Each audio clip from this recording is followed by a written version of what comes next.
Come in. Sit down. Let the world outside do its own thing for a while. If you are settling in for the night, find a comfortable position. Dim the lights a little if you can. Pull the blankets up.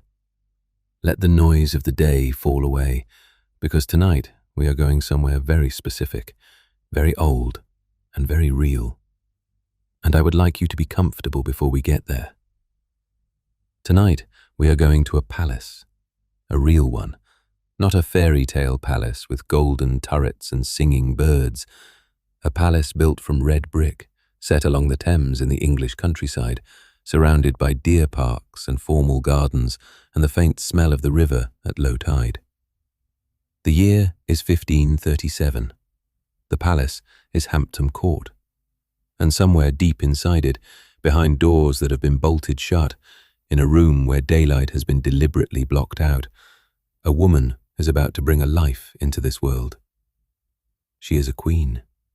She is surrounded by the finest tapestries money can buy, and she is, by any honest measure, in terrible danger. That is where we are going tonight. Take a breath. Settle in. The fire is low, the room is quiet, and we have time. Tonight we are going to follow a woman, a composite of several real women who served in the household of Queen Jane Seymour through the most dangerous ritual in Tudor royal life. It was called the lying in, and it was not a rest. It was not a retreat. It was not a pampered vacation in which ladies fussed over a glowing mother-to-be while servants brought her sweetmeats and warm milk. There is a comfortable version of this story and an honest version. We are telling the honest one. The comfortable version is the one most of us carry. It goes something like this. A queen announces her pregnancy. The court rejoices. She withdraws to a beautiful chamber, rests on silk pillows, and eventually delivers a healthy prince while trumpets sound and the king beams with pride. That is the version from the paintings and the period dramas, and nearly every part of it is wrong. The honest version is stranger, darker, and far more human. It involves sealed windows and suffocating air. It involves midwives armed with eagle stones and prayer scrolls, but no understanding of bacteria. It involves a woman whose womb was treated not as part of her own body, but as a matter of national security. And it involves a room so carefully designed to protect the mother that it may well have been the thing that killed her.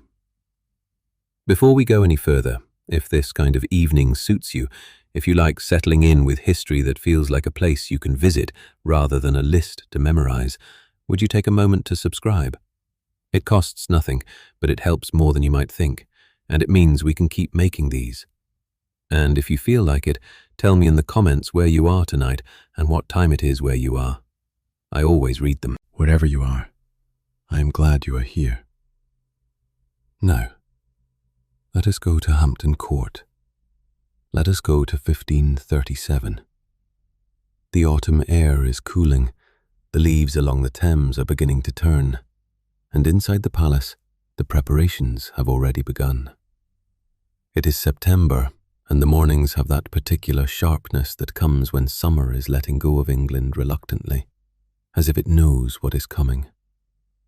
The Thames runs wide and brown past the western walls of the palace, carrying the smell of wet earth and decaying leaves, and if the wind is wrong, the faint sourness of London upriver. Barges move slowly through the current, delivering supplies. The palace eats enormously. On any given day, over 800 meals must be produced for the household, and the kitchens, which sprawl across 55 rooms on the northern side of the complex, are already busy before dawn. Hampton Court is not old, not in 1537. It was built barely 20 years ago by Cardinal Wolsey, who had the ambition and the wealth to create a palace fit for a prince of the church. Wolsey designed it in the latest style: red brick, symmetrical courtyards, terracotta roundels of Roman emperors set into the facade like ancient medals pressed into a modern wall.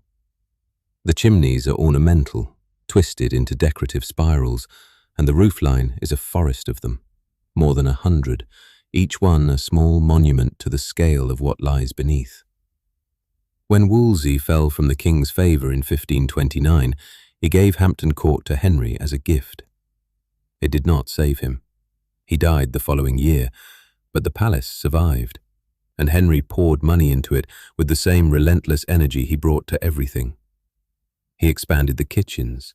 He built a great hall with a hammer-beam roof so magnificent that even those who had seen Westminster were impressed. He added a tilt yard for jousting, a tennis court, a bowling alley, pleasure gardens laid out in the geometric fashion that the Tudors loved. He installed an astronomical clock above the inner gatehouse that still functions today, showing the phases of the moon, the position of the sun, the time of high water at London Bridge, which mattered because the preferred way to travel to the palace was by barge, and the currents around the bridge could kill a man at the wrong tide. By September of 1537, Hampton Court is home to over 1,000 people when the court is in residence. The king and queen occupy suites of private apartments, which, in the Tudor palace, are arranged as a sequence of rooms, growing progressively more intimate and more restricted as you move further from the public areas. The outermost room is the great watching chamber, where lower courtiers eat their meals at 10 in the morning and 4 in the afternoon. Beyond it is the presence chamber, where the monarch sits beneath a cloth of state. Beyond that, the privy chamber, accessible only to those with the closest personal relationship to the sovereign. And beyond even that, the bedchamber, the most private room in the kingdom. The Queen's apartments mirror this arrangement. They occupy a range on the eastern side of the palace, recently rebuilt for Anne Boleyn, though Anne never lived in them. The irony of that is bitter and specific. Anne was executed in May of 1536. The rooms that were designed for her, decorated for her, furnished in anticipation of her reign, were never finished in time. They stood empty through the last months of her marriage and the violence of her fall. And now, just over a year later, another queen inhabits them. Jane Seymour, Henry's third wife. The quiet one, the one who learned from watching the others. The palace is alive with sound in September. In the courtyards, grooms lead horses across cobblestones. In the kitchens, the noise is enormous. A constant clatter of iron pots, the shouting of cooks, the hiss of meat dripping fat into open fires. 1.3 million logs are burned in those kitchen fires every year. The heat in the roasting rooms is so intense that the scullions, the lowest kitchen workers, have been known to strip completely naked while working, a practice the king himself had to issue orders to stop. They sleep on the kitchen floor, curled beside the dying fires, because there is nowhere else for them. Beyond the kitchens, the air changes. The formal gardens are quieter, the gravel paths raked smooth. In the deer park, which stretches south of the palace, the animals move in herds through the long grass, unaware that they exist primarily to be hunted for the king's entertainment. The chapel is cool and dim, smelling of beeswax candles and old stone. The palace itself is worth a longer look, because it tells you things about the world that made it. The courtiers who live at Hampton Court occupy rooms that vary enormously in quality depending on their rank. The 30 finest guest suites are in the base court, near the entrance, and they are comfortable by the standards of the time, with individual fireplaces and private latrines built neatly into the walls. This was innovative in the 1520s, and it remains a mark of the palace's ambition. Lower-ranking courtiers use communal facilities. The Great House of Easement, the king's somewhat euphemistic name for the communal latrine block, sits near the river and accommodates 14 people at a time, arranged in 2 rows. The waste drops into a pit that is cleaned out once a year by a man who is paid partly in rum, for reasons that require no further explanation. Hygiene, contrary to popular assumption, is not entirely absent from the Tudor court. The courtiers wash their bodies, if not their outer garments. Linen undergarments are changed regularly, and the freshness of one's linen is a visible signal of status. A gentleman's shirt is white, made of fine cloth, and visible at the neck and wrists beneath his doublet. The whiter and finer the linen, the wealthier the man. The same principle applies to women. Clean linen is the Tudor equivalent of a luxury brand. It says, without saying it, that someone in your household has the time, the labor, and the resources to launder fabric to a standard that ordinary people cannot match. But outer garments are a different matter. The heavy gowns and doublets worn by the court are never washed, because they would be ruined by water. They are brushed, aired, and occasionally fumigated with smoke or scented herbs. This means that in the public rooms of Hampton Court, the smell is a layered thing. Clean linen worn close to the skin. Unwashed wool and velvet worn over it. Perfume applied liberally. The sharp, peppery scent of pomanders, small balls of compressed herbs and spices that courtiers carry to hold beneath their noses in crowded rooms. The smoke from 100 chimneys, the lingering sourness of chamber pots. And underneath all of it, the persistent bass note of 1,000 human bodies living in a space designed for fewer. The economy of the palace is worth pausing over. To feed the court costs the crown approximately £30,000 per year, an almost inconceivable sum in an era when a skilled craftsman earns £6 or £7 annually, and a comfortable gentleman might have an income of 40. The kitchens consume 8,000 sheep, 1,200 oxen, and 25,000 gallons of ale in a single year. The wine cellar holds over 300 barrels. The spicery, where expensive imported spices like pepper, saffron, ginger, and cinnamon are stored and measured out by officers who account for every grain, is guarded as carefully as the treasury. Each courtier is entitled to a daily allowance called a bouche of court, a ration of food, drink, and candles that varies by rank. The king's bouche is, naturally, the most generous. His meals are prepared in a private kitchen by his personal French chef, John Bricket, and served in his private apartments or, on formal occasions, beneath the canopy of state in the presence chamber. The Queen has her own kitchen and her own cook. The rest of the court eats in the Great Hall, where dinner begins at 10 in the morning and supper at 4 in the afternoon, and the hierarchy of seating is as rigid and as carefully policed as any other aspect of court life. This is the world that Jane Seymour inhabits, a world of spectacular wealth and intimate squalor, a world where a queen sleeps on sheets of the finest linen and her scullions sleep naked on a kitchen floor, a world where the astronomical clock above the gatehouse can track the phases of the moon, but the physicians cannot see the bacteria on their own hands. And in the Queen's apartments, something is happening that is not entertainment, not spectacle, not politics. Something biological and ancient and entirely beyond anyone's control. Jane Seymour is 8 months pregnant. The entire kingdom knows it. The entire kingdom is watching. And on the 16th of September, the Queen will walk from her great chamber, through a chapel service, past her assembled ladies, through a doorway, and into a room from which she will not emerge for many weeks. Perhaps not at all. The lying-in chamber is being prepared. The tapestries are being hung. The windows are being sealed. And somewhere in the household, a young woman is laying out linens and checking supplies and trying not to think too carefully about what she already knows. That the room they are building is as likely to become a tomb as a nursery. Let us go and find her. The woman we are going to follow tonight is not Jane Seymour. She is not a queen. She is a composite, drawn from the real women who served in the Queen's household during the autumn of 1537, whose names appear in household accounts and privy purse expenses and occasional letters, but whose inner lives are largely lost to us. We are going to call her Eleanor Ashby. She is 24 years old. She has been married for just over a year to a minor gentleman with a small estate in Wiltshire and good connections at court, but no title of significance. She came into the Queen's service in the spring of 1537, shortly after Jane's pregnancy was confirmed, which is to say, she was hired into a household that was already holding its breath. Eleanor is the fourth daughter of a respectable family. Her education is modest by the standards of the higher aristocracy, but considerable by any other measure. She reads English fluently and some French. She can write a clear hand. She knows her scripture.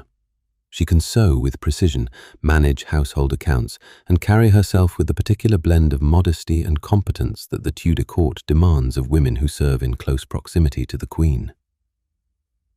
Her position is that of a gentlewoman of the Privy Chamber. This sounds grand, and in some respects it is. She has direct access to the Queen's private rooms. She helps the Queen dress in the morning. She attends her at meals. She sleeps on a pallet bed in the Queen's bedchamber when required, ready to rise at any hour if the Queen needs water or comfort or company.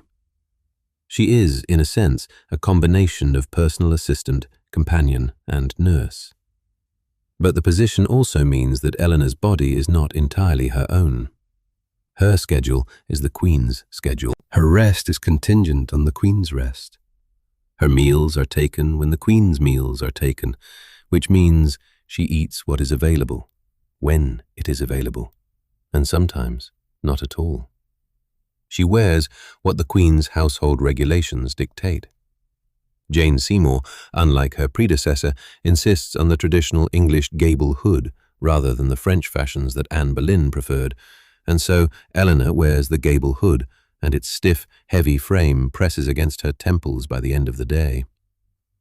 Eleanor has one private comfort. She keeps a small book of hours, hand-copied and modestly illustrated, that belonged to her mother. She reads from it at night when the Queen's chamber is quiet. Sometimes she reads the same psalm 3 or 4 times because the words have stopped registering and her mind is elsewhere. But the act of reading, the familiar weight of the book in her hands, is itself a kind of prayer. She knows that the Queen likes her. Jane Seymour is not a warm woman in the way that some queens have been. She is cautious, reserved, and acutely aware that she sits on a throne that 2 other women occupied before her, one discarded and one killed. But Jane is fair. She does not play favourites. She does not tolerate gossip in her household, which is a relief, because the court is thick with it. And she speaks to Eleanor occasionally with a directness that suggests something close to trust, which is rare and fragile and means more than either of them would say aloud. This is one of those details that changes the picture entirely. The relationship between a queen and her ladies was not merely professional. These women lived in the same rooms. They slept within arm's reach. They shared the most intimate moments of daily life, from dressing to praying, to the small, unguarded conversations that happen when the day is done and the candles are burning low. Eleanor knows the Queen's body almost as well as the Queen does. She has watched Jane's belly grow through the summer. She has helped adjust her gowns as her waistline expanded. She has noticed the way Jane presses her hand to her lower back when she thinks no one is watching. And she has noticed, too, the way the Queen's face tightens sometimes, not with pain exactly, but with something heavier, a kind of focused awareness, as though Jane is listening to something inside herself that no one else can hear. Tomorrow is the 16th of September. Tomorrow the Queen enters her confinement. Tomorrow Eleanor will follow her into the lying-in chamber, and the door will close behind them, and the world outside will cease to exist for as long as the ritual demands. Eleanor has laid out her things: a clean shift, a second pair of stockings, a comb, the book of hours. There is nothing else she will need, because there is nothing else she will be allowed to bring. Her husband, Thomas, sent a letter last week. It arrived folded and sealed with the modest wax stamp of his family, a stag's head beneath a bar, and Eleanor read it twice before folding it back into its creases and tucking it into the book of hours. He writes the way he speaks, plainly and with a certain endearing formality, as though he is never quite sure that his words are adequate for what he is trying to say. He told her that the barley harvest was in, and that it had been a fair year, which meant the rents would be paid and there would be enough put away to see them through the winter. He told her that the mare had foaled, a fine colt, and that the roof above the kitchen had been mended. He told her that he missed her, which he wrote in the abbreviated way that men of his class are trained to express feeling, the emotion compressed into a single sentence, and then immediately followed by practical matters, as though admitting to loneliness required a balancing weight of usefulness. Eleanor misses him too, though she would not describe it in those terms. She misses the quiet of their house in Wiltshire, a different kind of quiet from the quiet of Hampton Court. The house is small by the standards of gentry, a stone hall with a newer timber wing, surrounded by a modest garden and a view of rolling chalk hills that go pale blue in the distance. The air there smells of grass and wood smoke and sheep, which sounds unremarkable until you have spent weeks breathing the layered, oppressive atmosphere of a sealed palace room. She misses the privacy of her own chamber, where she can close a door and be alone, truly alone, in a way that is impossible when your work is to sleep at the foot of a queen's bed. She also misses the absence of fear. At home, the anxieties are ordinary. Will the harvest hold? Will the roof last another winter? Will Thomas's patron at court continue to look favourably upon him? These are the worries of a life lived within manageable margins. Here, at Hampton Court, the fear is different. It is specific and physical and impossible to set aside. The Queen is going to give birth, and someone in this room may die. And the someone may be the most important woman in England. And if that happens, the consequences will ripple outward through the court and the kingdom in ways that Eleanor cannot predict and cannot control. She does not sleep well tonight. The palace is quiet, which should help, but the quiet itself feels anticipatory, like the silence before a storm that everyone can feel but no one can see. She lies on her pallet in the darkness and listens to the Queen's breathing from the great bed nearby. It is steady, slow, the breathing of a woman who is either deeply asleep or very carefully pretending to be. Outside, the September stars are hidden behind cloud. The Thames moves past the palace walls in the darkness, carrying its freight of silt and leaves, and the faint, persistent smell of a city that empties its waste into the same water it drinks from. An owl calls from the deer park. The palace settles around its own bones, timbers creaking as the temperature drops, stone holding the last of the day's warmth like a body holding a breath. In the morning, everything changes. Eleanor wakes before dawn. The room is cold. September has teeth in it now, and the stone walls of Hampton Court hold the chill like a cellar. She rises from her pallet, folds it neatly, and sets it against the wall. Around her, the other ladies are stirring. There are 8 of them assigned to the Queen's bedchamber in rotation, though not all serve at the same time. Today, all of them are present. Today is the day. The morning begins with prayer. Eleanor kneels on the cold floor beside her pallet and recites the familiar words from memory. The Ave Maria, the Pater Noster, the prayer of St. Margaret, patron saint of childbirth, who was swallowed by a dragon and spat out alive because she held a crucifix. Eleanor has prayed to St. Margaret every morning since the Queen's pregnancy was announced. She does not think too carefully about why. The saints are supposed to intercede, and Eleanor, who is a practical woman, prefers to have as many intercessors as possible working on her behalf. After prayer, the dressing begins. The Queen is awake. She is always awake before her ladies announce themselves. She has been awake for some time, lying in the great bed with its canopy of crimson and gold, her hands resting on the swell of her belly. When Eleanor enters the bedchamber to help her rise, Jane's eyes are open and clear, and contain something that Eleanor cannot quite name. Not fear, closer to resignation. The expression of a woman who has accepted that what is about to happen is beyond her control, and has decided to meet it with whatever steadiness she can manage. The dressing takes over an hour. Jane's gown must be layered carefully, the kirtle first, then the overgown, then the sleeves, then the hood. Every piece is heavy. The fabrics are rich, brocade and velvet and cloth of gold, because even on the day of her withdrawal from the world, the Queen must look like a queen. Eleanor's fingers work steadily at the laces and pins. She does not rush. Jane winces once when the bodice is tightened, and Eleanor loosens it immediately, quietly, without being asked. They do not speak about it. By 9 o'clock, the procession is ready. The Queen will go first to the Chapel Royal, where she will hear Mass and receive the sacrament.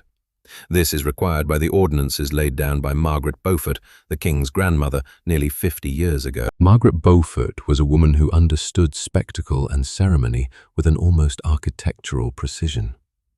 She wrote the rules for royal confinement the way an engineer might design a bridge. Every element specified, every material chosen, every sequence prescribed. The Queen shall be brought to the chapel. She shall receive communion. She shall proceed to the great chamber, where she shall stand or sit beneath the cloth of estate and receive spices and wine. Then 2 of the greatest ladies of the realm shall lead her to her chamber. Then all the ladies and gentlewomen shall go in with her, and then no man shall enter. The procession moves through the palace. Eleanor walks behind the Queen, a few paces back, her eyes down, her hands folded. The corridors are lined with courtiers who have come to watch, and their presence feels less like a celebration than a vigil. The men bow as the Queen passes. Some of the women are crying, though they try to hide it. This is not unusual. Everyone in the court knows the stakes, and everyone knows the odds. In the chapel, the service is brief and solemn. The priest's voice echoes off the stone walls. Incense fills the air, sweet and heavy, and Eleanor watches it curl upward through the dim light. Jane kneels at the altar, her head bowed, her lips moving. Whatever she is asking God, she keeps it between them. After the service, the Queen passes through the great chamber. She stands beneath the cloth of estate. Spices are offered on a silver plate and wine in a goblet. She takes a little of each. The Lord Chamberlain speaks a prayer, asking God for the Queen's safe delivery. The room is silent. Then 2 of the highest-ranking ladies take the Queen by the arms and lead her to the door of the lying-in chamber. The other ladies follow. Eleanor follows. The great chamber empties behind them like water draining from a basin. The lying-in chamber has been prepared for weeks. Eleanor has watched the preparations with the careful attention of someone who knows that every detail matters, and none of it is in her hands. The room is hung floor to ceiling with tapestries, rich cloth of Arras in deep blues and reds and golds, depicting scenes that are deliberately peaceful. No images of war, no images of the hunt, nothing that might agitate the Queen's mind. The ceiling is draped as well, heavy fabric stretched across the beams so that no plaster or wood is visible. The floor is covered with thick carpets, layer upon layer, so that every footstep is muffled. All but one of the windows have been sealed. The shutters are closed and nailed. Tapestries have been hung over them, blocking every crack of daylight. The single remaining window is covered with a hanging that can be drawn aside if the Queen wishes to admit some light, but the assumption is that she will not. The ordinances specify this. The Queen's chamber must be a world of candlelight and firelight, separate from the sun, separate from the outside air. This is how it has been done. This is how it must be done.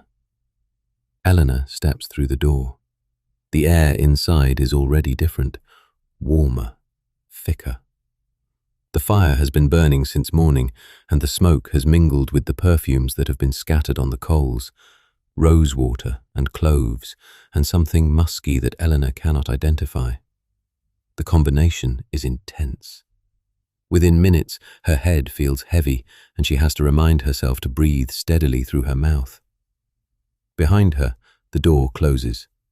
The Lord Chamberlain's prayer fades into silence. The men's voices are gone. The world outside is gone. There is only this room now, this dim, tapestried, suffocating box, and the women inside it, and the child who has not yet arrived. The lying-in has begun. Let us stop here for a moment and talk about what this room actually is, because it is woven through everything we are watching, and most people get the reasoning behind it wrong. The modern instinct is to look at a Tudor lying-in chamber and see a prison, a sealed, dark, airless room where a pregnant woman is locked away from the world for the final month of her pregnancy and for 40 days after the birth. It looks barbaric. It looks punitive. It looks like a culture that hated women, designing the worst possible environment for the most vulnerable moment of a woman's life. That instinct is understandable, but it misses something important. The people who designed this room were not trying to hurt the Queen. They were trying, with every tool they had, to save her. The tragedy is not that they did not care. The tragedy is that they were wrong about almost everything. The medical theory that governed Tudor England was ancient, inherited from the Greeks and the Romans, and passed down through 15 centuries of manuscripts and oral tradition without significant challenge. It rested on two foundations. The first was the doctrine of the four humours, which held that the human body was governed by four fluids: blood, phlegm, yellow bile, and black bile. Health was a matter of balance between these fluids. Illness was imbalance. Treatment meant restoring equilibrium through bloodletting, purging, dietary restriction, or the application of substances believed to influence the humours. The second foundation was miasma theory.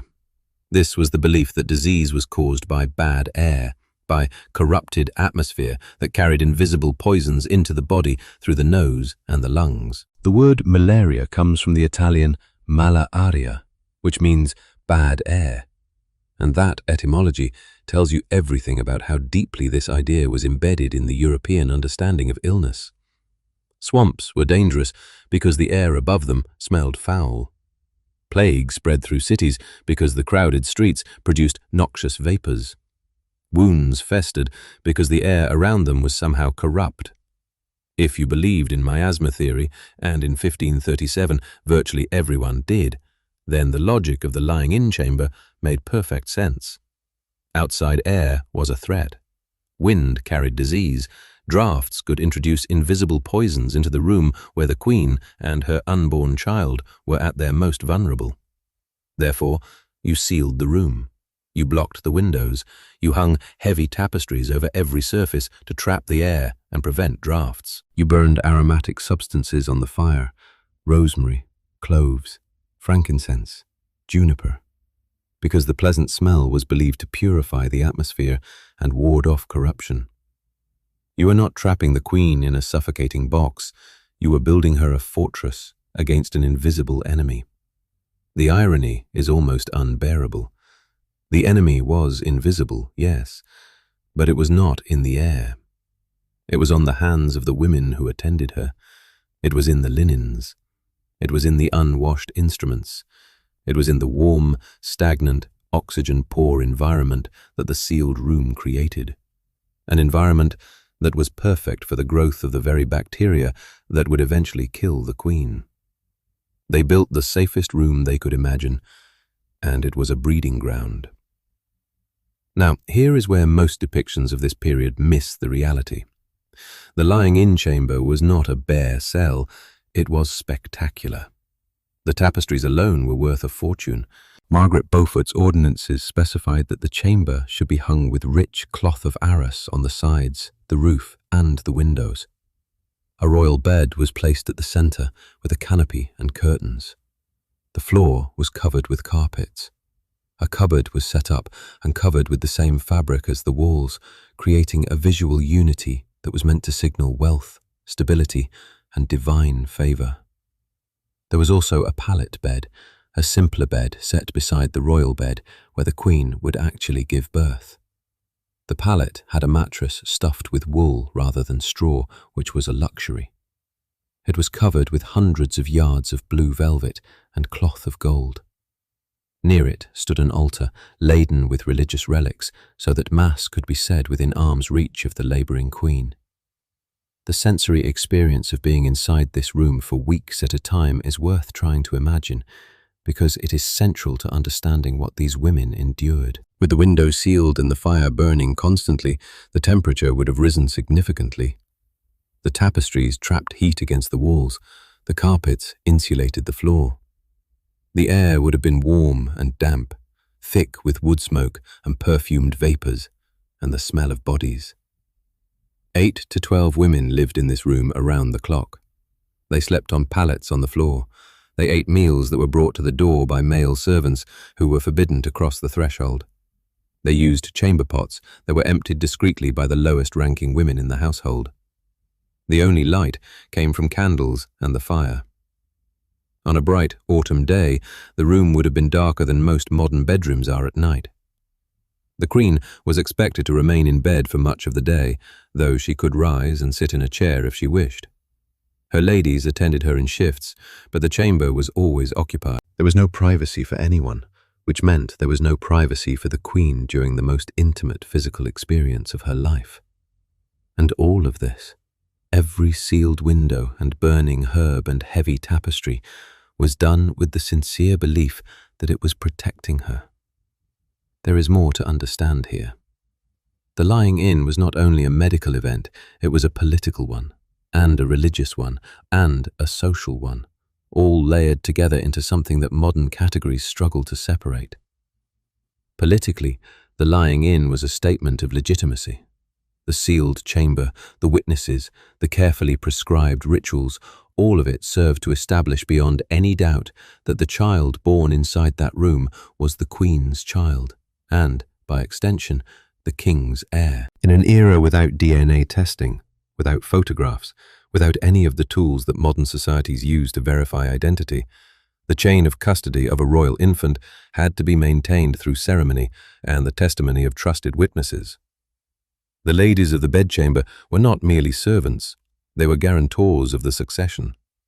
Their presence in the room during the birth was a legal necessity, because their sworn testimony that they had seen the child emerge from the Queen's body was the only proof that the prince was legitimate. This meant that the most intimate, agonizing bodily process that a woman could undergo was also, simultaneously, a public event. Not public in the way we understand the word, no crowds, no spectators, but public in the sense that it was witnessed, documented, and reported. The ladies watched, the midwife reported, the physicians waited outside the door, the Privy Council waited in the outer rooms, the King waited in his apartments. The ambassadors of foreign courts waited in their lodgings, ready to dispatch riders the moment the news arrived. Every cry, every complication, every moment of the labor was being processed, not as a private experience, but as a matter of state intelligence. Religiously, the lying in was framed as a period of spiritual preparation. The Queen's withdrawal from the world was modeled on the concept of retreat, the monastic practice of separating oneself from worldly distractions in order to focus on prayer and contemplation. The altar in the birthing chamber was not decorative. Mass was said there regularly. The Queen was expected to pray, to confess, and to prepare her soul for the possibility that she might die. This was not morbid, it was pragmatic. Tudor women were advised to make their confessions and write their wills before labor began, because the likelihood of death was real enough that spiritual preparation was considered as important as physical preparation. The priests who served the Queen's chapel would have counseled her on the state of her soul. The relics on the altar would have been selected for their specific potency in matters of childbirth. The prayers that the ladies recited were chosen from traditions that stretched back centuries, connecting this specific birth, in this specific room, to the long chain of women who had endured the same trial and placed their trust in the same God. Socially, the lying in was a matriarchal space in a world that was otherwise almost entirely patriarchal. For the duration of the confinement, the Queen lived in a world of women. No men crossed the threshold. The hierarchy within the chamber was female. The authority within the chamber was female. The knowledge that mattered, the practical, bodily, experiential knowledge of childbirth, was female knowledge, passed from mother to daughter and from midwife to apprentice in an oral tradition that predated the universities and the medical schools by centuries. For a few weeks, in a culture that systematically excluded women from power, from education, from property ownership, from almost every form of public life, the lying-in chamber was a space where women held absolute authority over the most consequential event in the kingdom. The paradox is precise. The lying in gave women authority over childbirth, while simultaneously imprisoning them inside a room designed by male physicians and regulated by ordinances written by a woman who understood, better than most men, how to use ceremony as a form of control. Margaret Beaufort's ordinances were not a liberation. They were a codification. They told women exactly where to stand, what to say, how to behave, and in what order to perform each action. The matriarchal space of the lying-in chamber existed within a cage of protocol that left very little room for spontaneity, for individual judgment, or for the kind of adaptive, instinctive decision-making that midwives had been practicing for thousands of years. But for now, let us return to Eleanor, because the room is dark, the fire is burning, and the days ahead of her are long. Eleanor settles into the rhythm of the lying-in chamber within a day, because she has no choice, and because the human capacity to adapt to confinement is stronger than most people realize. The body adjusts. The eyes adjust to candlelight. The lungs adjust, or seem to the thick, perfumed air. The mind adjusts to a world that has shrunk to the size of 4 tapestried walls. The daily routine is structured, which helps. Morning begins with prayer. The Queen's chaplain does not enter the chamber, but the women pray together, kneeling on the carpeted floor in their shifts before the day's dressing begins. Eleanor leads the prayers when it is her turn. She reads from the liturgy, her voice low and steady in the dim room, and she watches the Queen's lips moving along silently. Jane Seymour is a devout woman, not performatively devout, not devout in the way that some courtiers wear their piety like a decorative brooch, but quietly and consistently faithful.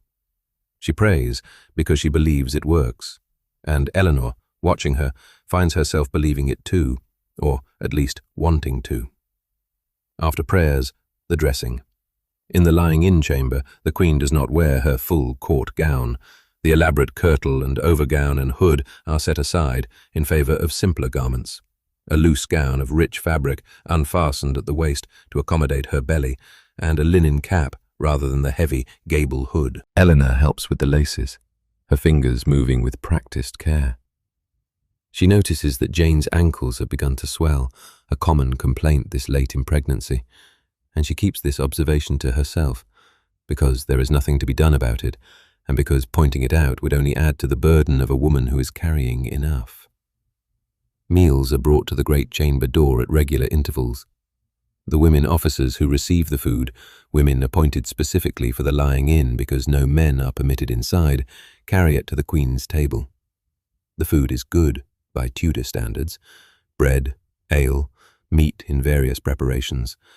The Queen has developed a craving for quail during this pregnancy, and the King has gone to considerable effort to satisfy it, sending word to his uncle and aunt in Calais, the Viscount and Viscountess Lisle, to source fat quails from the marshes of Flanders and ship them across the Channel.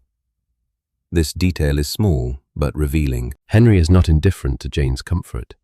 He wants her to be well. He wants her to be happy. He wants this baby to live, and he will do whatever he can from the other side of that sealed door, which is to say he will send quail and prayers and wait. Eleanor eats when the Queen eats, which means she eats well by the standards of her class. But the meals in the lying-in chamber have a strange quality. The food arrives from the kitchens, still warm, but slightly altered by the journey through the corridors, passed from male servants to female officers at the threshold, carried through the dim chamber and set on the table in candlelight. It tastes different in here. Everything does. The air is so saturated with perfume and smoke that flavors are muted, and Eleanor catches herself chewing mechanically, tasting almost nothing, eating because the body requires fuel and not because the act brings pleasure. Between meals, the hours are filled with what amounts to an intensely boring domestic routine, elevated to the level of sacred ritual. The ladies sew, they read aloud, they tell stories, carefully chosen for pleasantness, because the prevailing medical wisdom holds that a pregnant woman's mental state directly affects the child. Frightening stories could produce fearful children. Sad stories could produce melancholy ones. The tapestries on the walls depict deliberately cheerful scenes for the same reason. Everything in the Queen's environment is curated to promote calm, health, and, above all, the birth of a living son. The emphasis on a son cannot be overstated. It is the engine driving this entire machine.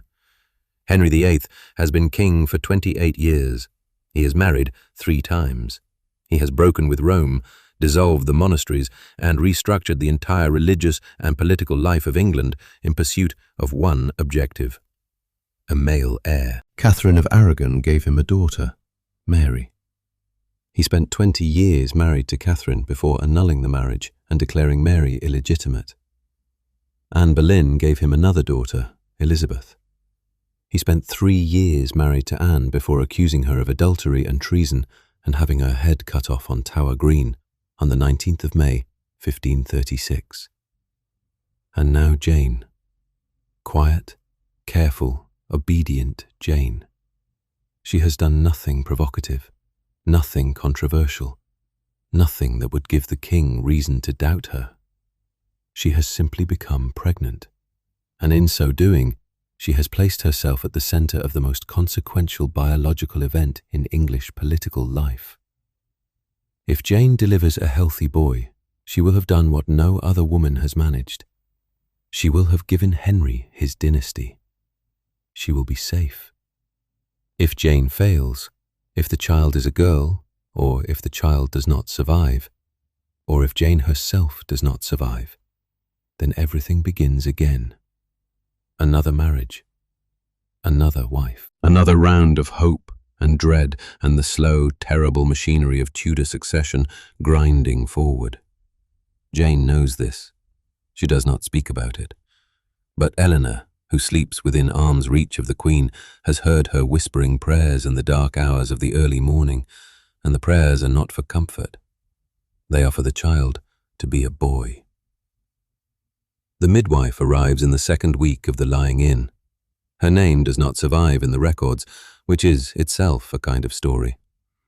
The most important medical professional in the room, the woman whose hands would literally guide the heir to England out of the Queen's body, and we do not know her name. We know that she was experienced. Royal midwives were chosen with care, and their reputations were their currency.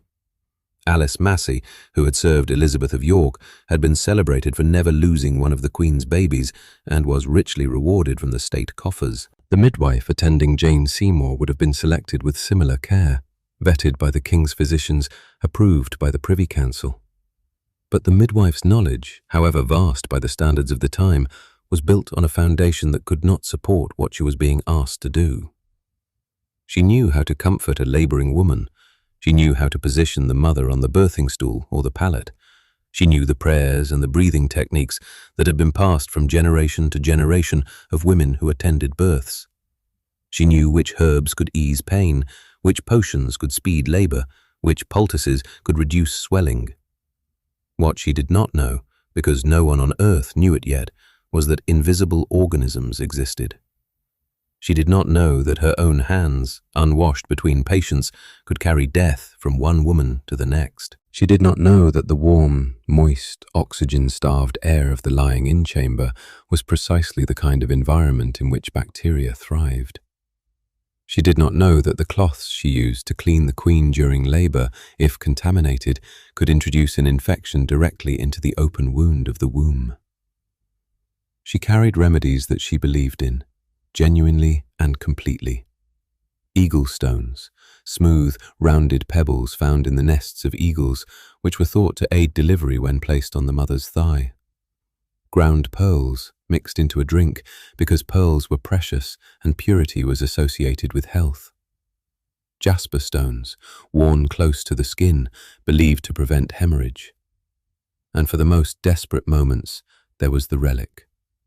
The girdle of the Virgin Mary, kept by the monks of Westminster Abbey, a strip of ancient cloth believed to have been worn by the Mother of Christ herself. For centuries, this relic had been sent to queens in labour. Elizabeth of York had summoned it. It would be wrapped around the Queen's belly, and the faith invested in that strip of fabric was immense, because when you have no antibiotics, no blood transfusions, no understanding of the mechanics of infection. Faith is not superstition. It is the only medicine you have. Eleanor watches the midwife unpack her supplies and arrange them on a cloth beside the pallet bed. The eagle stones, the ground pearls, the jasper, the rolls of linen, the small knife for cutting the cord, the basin for the baptismal water, because if the child is born sickly, the midwife has the authority to perform an emergency baptism on the spot. This is not a comforting thought. The midwife also brings knowledge of a different kind. She brings stories. Not deliberately, not as entertainment, but in the way that any professional carries the accumulated weight of their experience. She has attended births across the social spectrum, from noble women in their great houses to merchants' wives in London and, earlier in her career, farming women in villages where the nearest physician was a day's ride away. She knows what can go wrong because she has seen it go wrong. She knows about breech births, where the child presents feet first or bottom first and must be turned by hand, the midwife's fingers working inside the mother's body with a skill that no textbook of the era could adequately describe. She knows about cord prolapse, where the umbilical cord slips below the child's head and is compressed with each contraction, slowly strangling the baby before it can be born. She knows about hemorrhage, the sudden, unstoppable bleeding that can drain the life from a woman in minutes. And she knows about the long, grinding labors that simply exhaust the mother, hour after hour after hour, until the body surrenders to its own limitations. She does not share these stories with the Queen, but Eleanor, who has a talent for overhearing, catches fragments of conversation between the midwife and the senior lady of the bedchamber, and the fragments are enough to build a picture that stays with her through the long days of waiting. And the days are long. That is worth saying plainly, because the drama of the lying in is not only in the birth itself. It is in the waiting. Weeks of waiting in a sealed room, with nothing to do but pray and sew and read and watch the Queen's belly grow, and wonder, in the quiet corners of the night, whether everything will be all right. Eleanor develops a routine within the routine. She wakes, she prays, she helps the Queen dress, she eats, she sews, she reads, she walks the perimeter of the room, not because there is anywhere to go, but because her body craves movement, and the room is large enough, barely, to allow a circuit of perhaps 40 paces. She counts the steps without meaning to. She knows the tapestries by now as well as she knows her own hands. The hunt scene on the east wall, where a stag leaps over a stream pursued by dogs whose embroidered legs are frozen mid-stride. The garden scene on the south wall, where two figures sit beneath a tree heavy with golden fruit while birds perch on its branches. The pastoral on the north wall, which is her favourite, depicting a landscape of rolling hills and distant castles, and a river winding through meadows that look nothing like any real river Eleanor has ever seen, but which carry, somehow, the feeling of peace. She looks at these tapestries so often and so closely that she begins to notice the imperfections. A place where the weaving has pulled slightly, creating a faint pucker in the fabric. A spot where the dye has faded, turning a deep blue into a dusty violet. A section where the pattern repeats in a way that was clearly intentional, but that she finds herself trying to unsee, because once you notice a repeat, you cannot stop noticing it.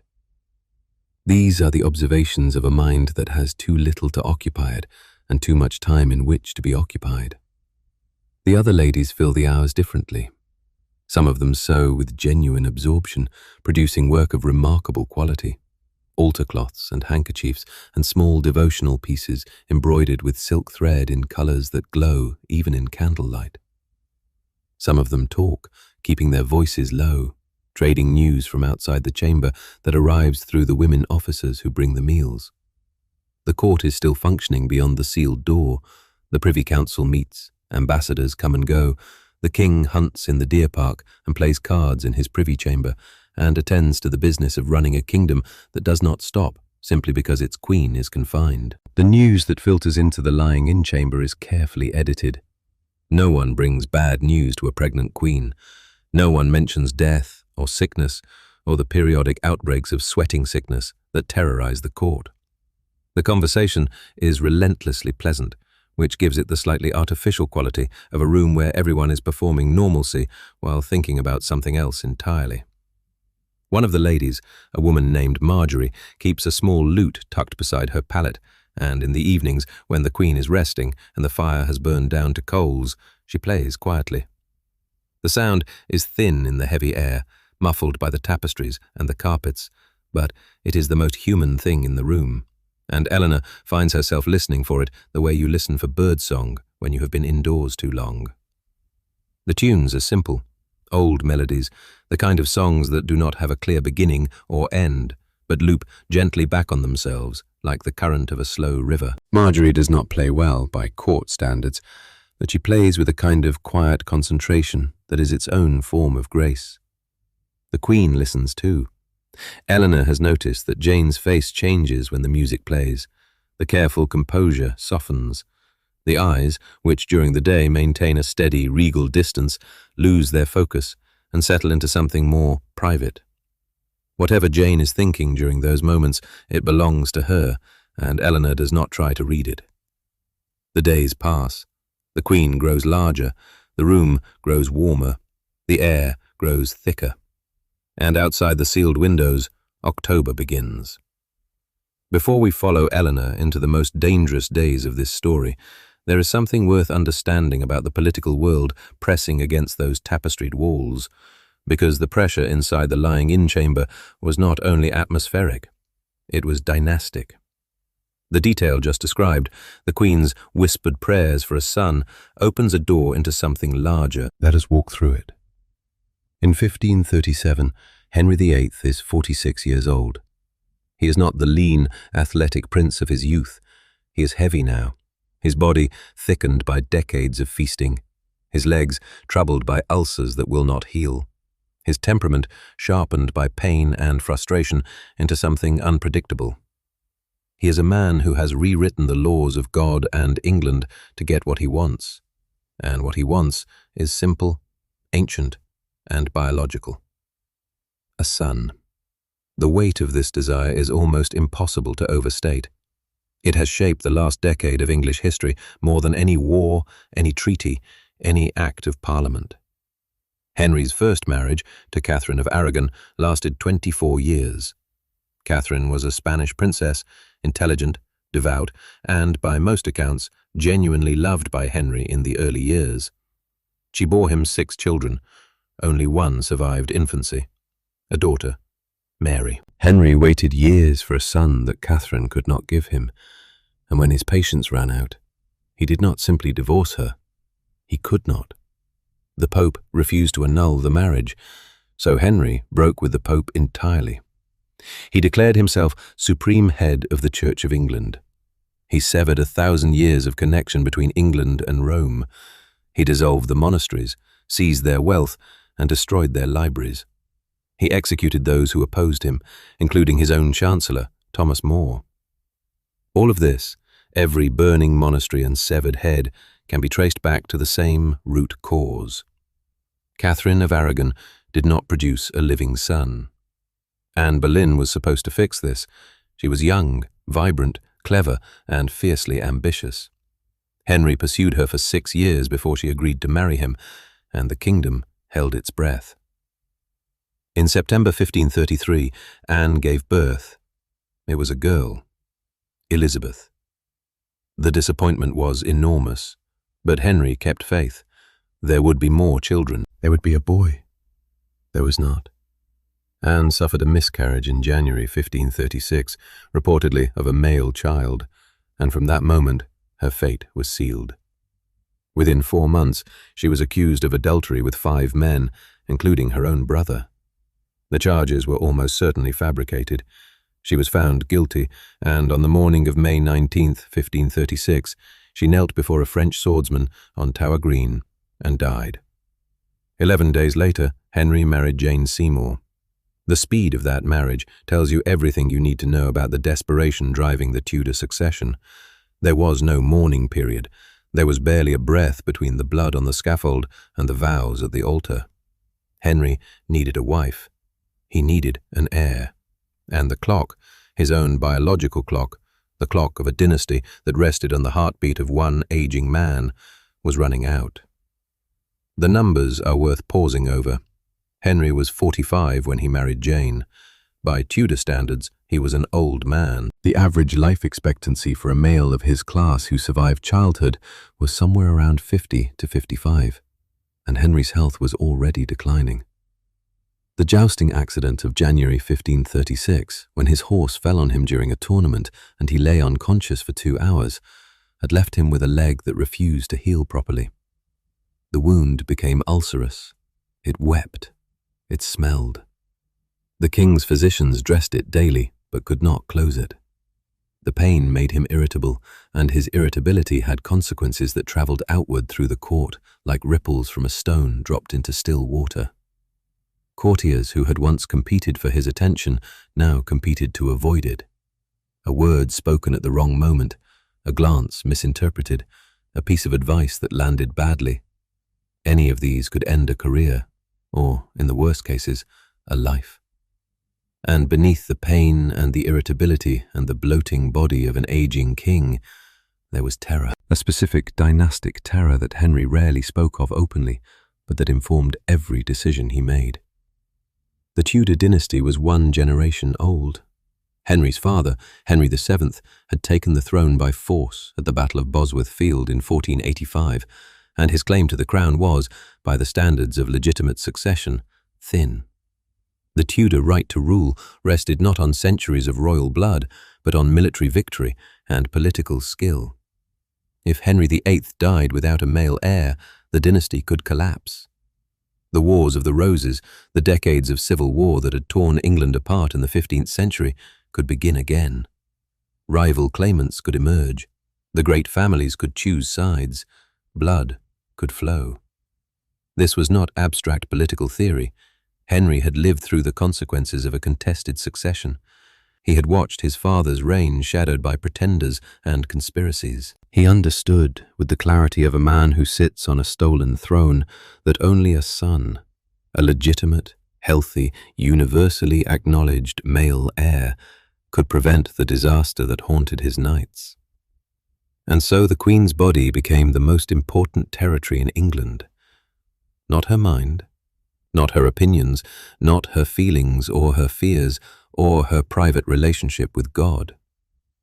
Her womb. That was the asset.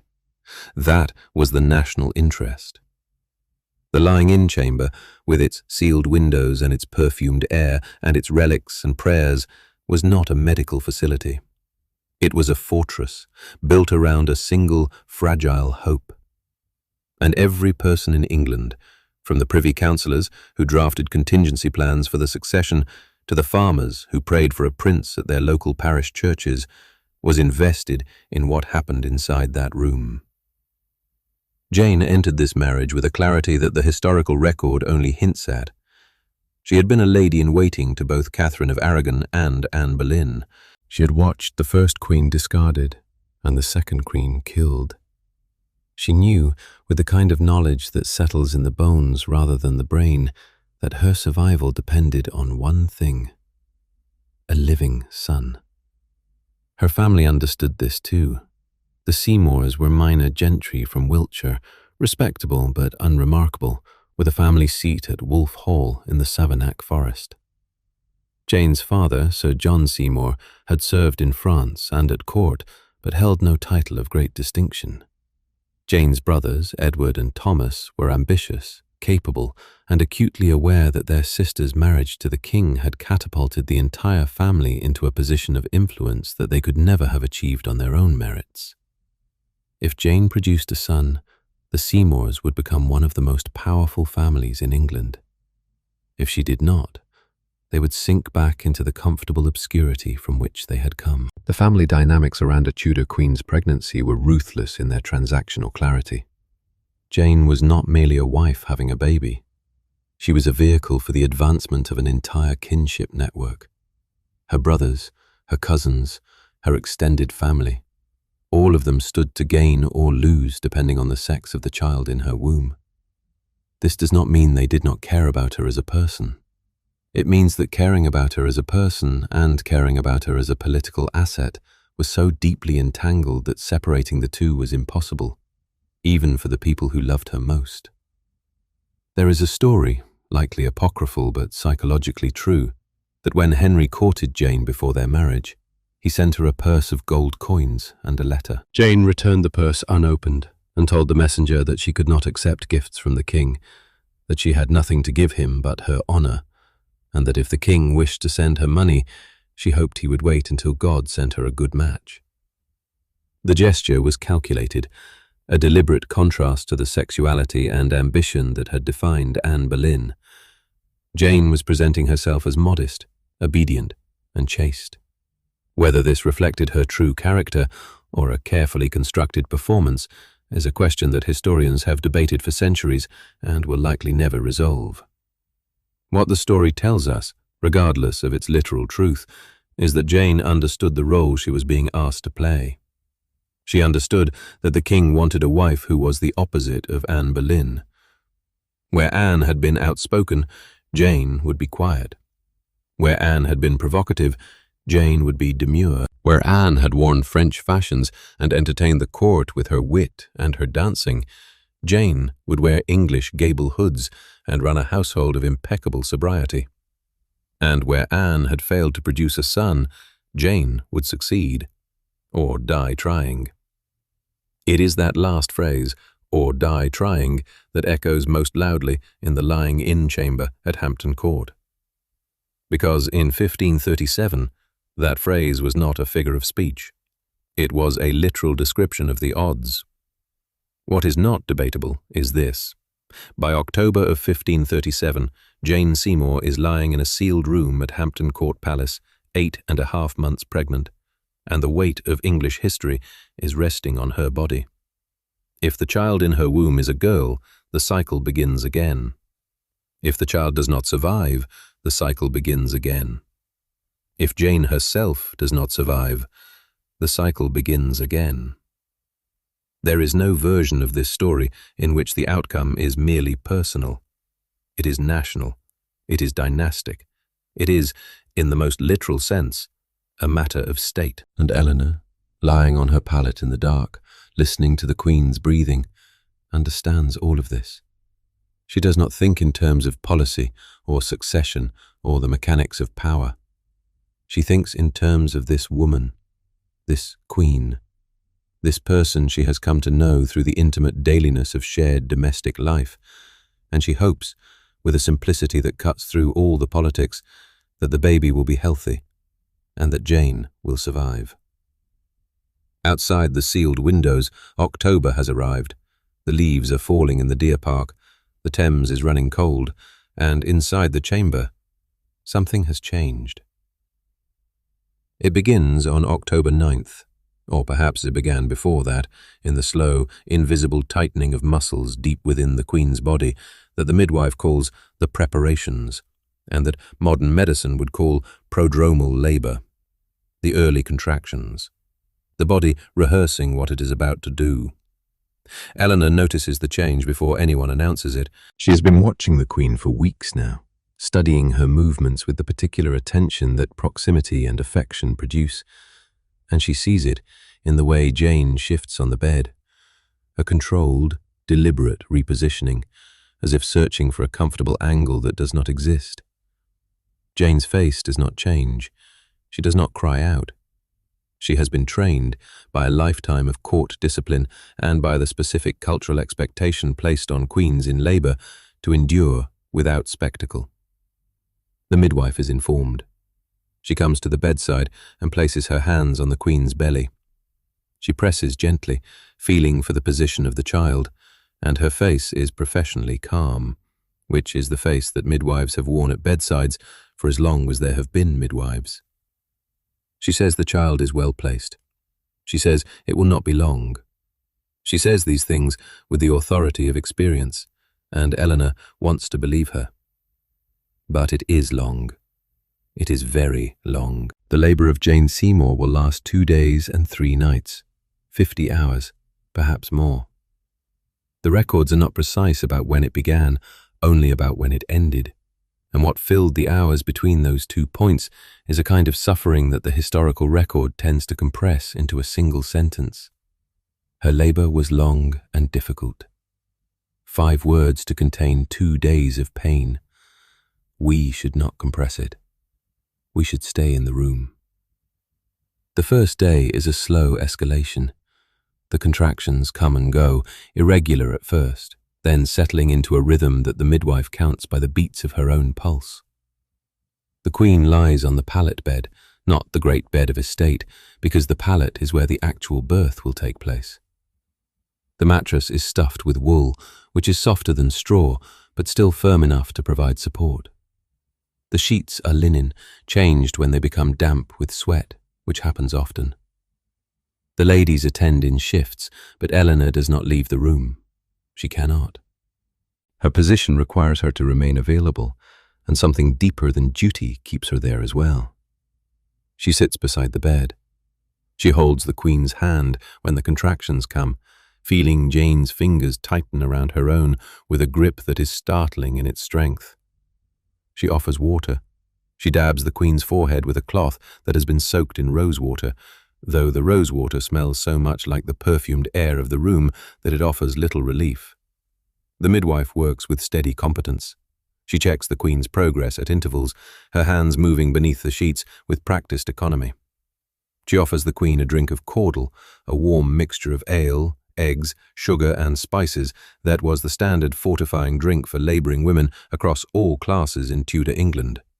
It is thick and sweet and slightly sickly, and Jane drinks it because the midwife tells her to, and because refusing anything that might help feels like tempting fate. As the afternoon wears on, the midwife produces a small pouch and removes from it a smooth, rounded stone about the size of a walnut.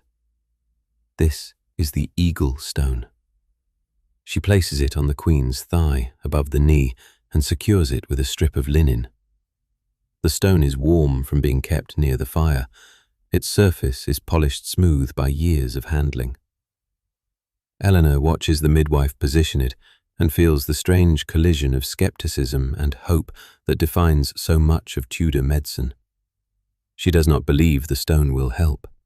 She does not believe it either.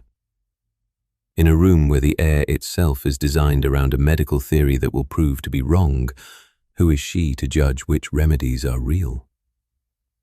Night falls, though in the lying-in chamber night is indistinguishable from day.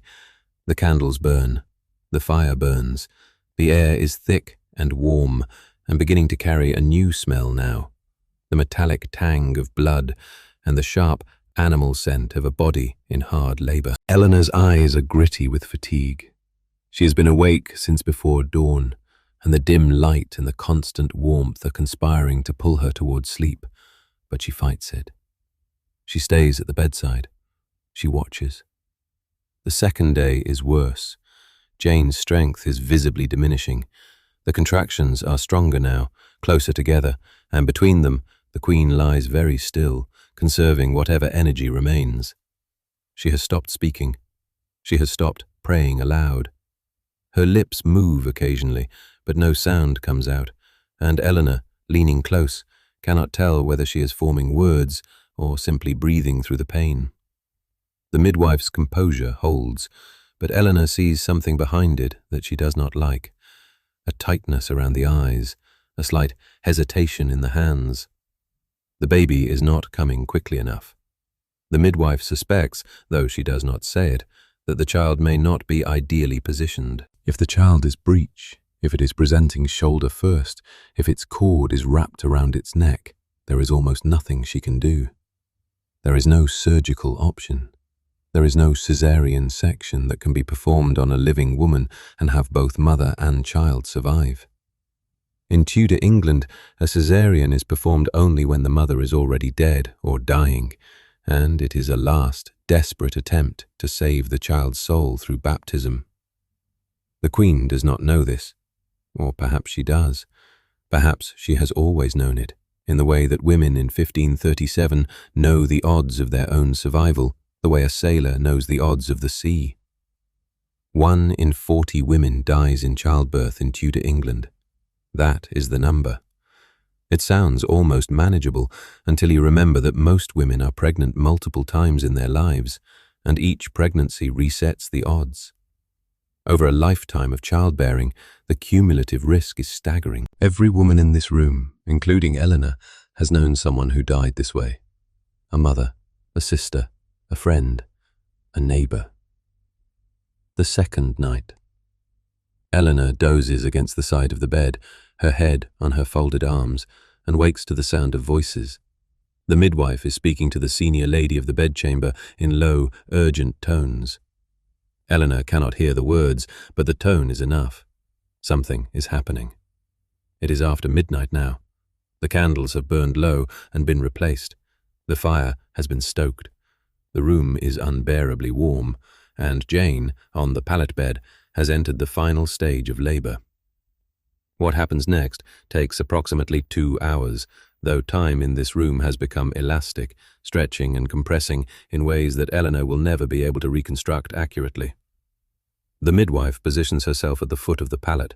The senior ladies move to the Queen's sides, supporting her arms, holding her steady. Eleanor kneels at the head of the bed, her hand on the Queen's shoulder, feeling the muscles beneath the damp linen contracting with a force that seems impossible for a body that has been laboring for 2 days. Jane pushes.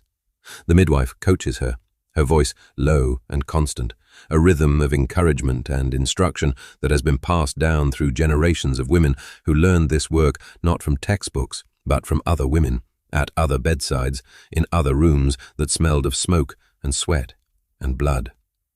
The voice is the anchor. It is the one steady thing in a room that has become a landscape of pain and exhaustion and dim, flickering light. Eleanor holds the Queen's shoulder and feels the tremors running through Jane's body like the aftershocks of something seismic. The other ladies pray. Their voices are low, murmuring the Ave Maria in overlapping waves, the words blurring together into a continuous sound that fills the gaps between the midwife's instructions and the Queen's ragged breathing. The candles throw shadows on the tapestries, and the embroidered figures on the walls seem to shift and flicker, the stag leaping, the birds tilting on their branches, the golden fruit swaying in a wind that does not exist. Eleanor is aware of her own body in a way that she has not been for hours. Her knees ache from kneeling on the carpeted floor. Her back is stiff. Her mouth is dry. She can feel her own heartbeat in her throat, rapid and insistent, as though her body is laboring in sympathy with the Queen's. The smell of the room has changed again. There is blood in it now, a sharp, mineral smell that cuts through the perfume and the smoke. And there is something else, a raw, organic scent that Eleanor cannot identify, but that the midwife recognizes immediately, because it means the birth is close. The final moments are both the longest and the shortest of the night. The midwife's hands are steady. Her voice drops lower, becoming more urgent, more directive, the calm giving way to something closer to command. The senior lady on Jane's right side braces the Queen's arm. The lady on the left does the same. Eleanor presses her hand against Jane's shoulder and feels the Queen gather herself for one last effort, drawing on reserves that should have been exhausted hours ago, but that the body, in its ancient wisdom, had been holding back for this moment. At 2 o'clock in the morning on October 12th, 1537, in a room at Hampton Court Palace, from which every sliver of natural light has been deliberately blocked, Queen Jane Seymour gives birth to a living child. It is a boy. The sound that fills the room is not a cheer. It is a collective exhalation, a release of breath that has been held for hours, for days, for months, for years. The midwife lifts the child. She clears his mouth. He cries, a thin, high wail that is the most important sound in England. Eleanor feels tears on her face and does not bother to wipe them away. Around her, the other ladies are weeping openly. The Queen, spent, grey-faced, soaked in sweat, lies back on the pallet and closes her eyes. She is smiling. It is the most unguarded expression Eleanor has ever seen on her face. The midwife works quickly now. The cord is tied and cut with the small knife she has kept beside the bed for this purpose. The afterbirth is delivered. The linens are changed. The baby is taken to the basin, where he is washed with warm water and wrapped in fine linen, swaddled tightly in the fashion of the time, his arms bound against his body, his legs straightened and bound together. The swaddling is believed to promote the growth of straight limbs, to prevent the child from scratching himself, and to keep him warm and secure in the manner of the womb he has just left. To modern eyes, it looks restrictive. To Tudor eyes, it looks like care. The child is washed. He is wrapped in fine linen. He is placed briefly in the Queen's arms, and Jane looks at him with an expression that Eleanor will remember for the rest of her life. It is not triumph. It is not relief. It is recognition. The look of a woman meeting someone she has been waiting for, someone she was never entirely sure would arrive. The word is sent out: a boy, a prince, an heir. The messengers ride through the October darkness, their horses' hooves pounding the packed earth of the road that leads from Hampton Court to London, carrying letters sealed with the royal arms. The news reaches London before dawn. By the time the city wakes, the bells of every church are ringing. The bells of St. Paul's Cathedral, the bells of Westminster Abbey, the bells of the parish churches in Cheapside and Southwark and Whitechapel. The sound rolls across the city in overlapping waves, and people stop in the streets and look at each other and understand, without being told, what has happened. Bonfires are lit at the crossroads. Free wine is distributed from barrels set up in public squares. The Lord Mayor orders a celebration. The great guilds of London put on their livery and process through the streets. Te Deums are sung in every cathedral and every parish church. The country, which has been holding its collective breath for months, exhales. The king is said to be overjoyed. Henry receives the news in his private apartments, and the accounts of his reaction, filtered through the careful prose of courtiers who knew that every word they wrote might be read by the monarch, suggest something close to genuine euphoria. He has waited 28 years for this moment. He has broken with Rome, executed a wife, dissolved 1,000 years of monastic tradition, rewired the religious and political architecture of an entire kingdom, and now, at last, at 2 o'clock in the morning, in a sealed room at Hampton Court, the thing he has been pursuing has arrived. A son. A legitimate male heir. A future king. On the morning of October 12th, Henry walks through the great hall at Hampton Court, holding his newborn son above his head. The courtiers, arranged by rank along the walls, watch in silence. The trumpets sound. The floor is tiled, and the sound of the king's footsteps and the brass of the trumpets echo off the hammer-beam roof that bears, still, the carved initials of Anne Boleyn. Henry does not look up at them. He looks at the child in his hands, and whatever he is thinking in that moment, whatever combination of joy and relief and grief and fear is moving through the mind of a man who has destroyed lives and institutions and sacred traditions to produce the infant he is holding, he keeps it behind the composed, triumphant face of a king who has finally gotten what he wanted. 3 days later, on October 15th, the prince is christened in the Chapel Royal at Hampton Court. His name is Edward, chosen because the christening falls on the eve of the feast of St. Edward the Confessor. The ceremony is elaborate, conducted by torchlight, with a procession that fills the cloisters and spills out into the courtyards. A vast octagonal platform has been built in the chapel to support the christening font, the silver Canterbury font that has been used for royal baptisms for generations. And the platform is designed so that hundreds of guests can see the moment when the Archbishop of Canterbury, Thomas Cranmer, anoints the infant prince with holy oil. Both of the king's daughters are present. Mary, age 21, carries the holy oil. Elizabeth, age 4, is carried by a courtier and holds the christening cloth. The irony of these two girls, both declared illegitimate by their father in his pursuit of the boy they are now celebrating, is the kind of detail that belongs in a novel, but is simply history. They process behind their new brother, carrying the symbols of a legitimacy that has been stripped from them, attending the christening of the child whose birth has ensured that they will likely never sit on the throne of England. Whether they feel bitterness or resignation or something more complicated, the record does not say. They carry what they are given. They walk where they are told to walk. They perform their roles. After the ceremony, Edward is carried to the Queen's apartments so that his parents can bless him together. Jane does not attend the christening. Custom forbids it. The Queen remains in the lying-in chamber, recovering, while the kingdom celebrates. She receives Edward briefly afterward. Henry comes to the door of the chamber for this moment, crossing the threshold of the female world for the first time in weeks.